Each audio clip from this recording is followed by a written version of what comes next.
سرقونا، سرقونا في وضح النهار بمنتهى الفجور، بمنتهى الفساد، بمنتهى الحقارة، بمنتهى القذارة. عالم يحكمه الفاسدين، عالم يحكمه فسد. ايه اللي بيحصل؟ ايه ده؟ أنا مش عارفة اتخيل. منتخب مصر مسيطر وكسبان وجايبين بدل الجون 2 و3، يتلغي لنا هدف، يتلغي لنا هدف بفجور. كوره براجع الفار، الكوره من اول منتخب مصر ما تقريبا وصل امريكا.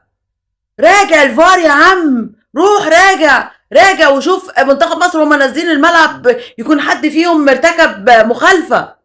اوف، يلا تعالى، في فاول في اول اللعبه خالص ويتلغي الجول، ويشاء ربنا ان احنا نجيب جول ونحتفل وصوتنا يروح ونهيص.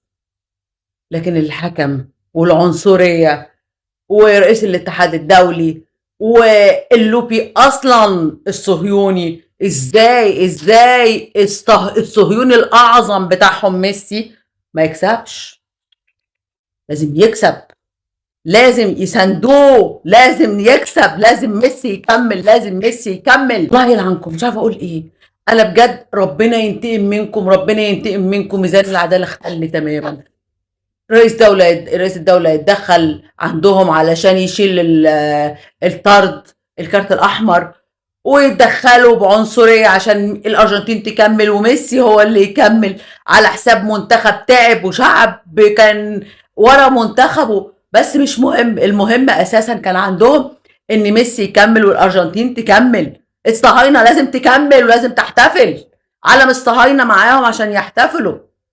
ايه ماشيهم زعلانين؟ لا طبعا. حكم فرنسي قذر حرامي، سرقنا في وضح النهار، حرامي. كل صحف العالم بتتكلم على السرقه دي. انت حرامي.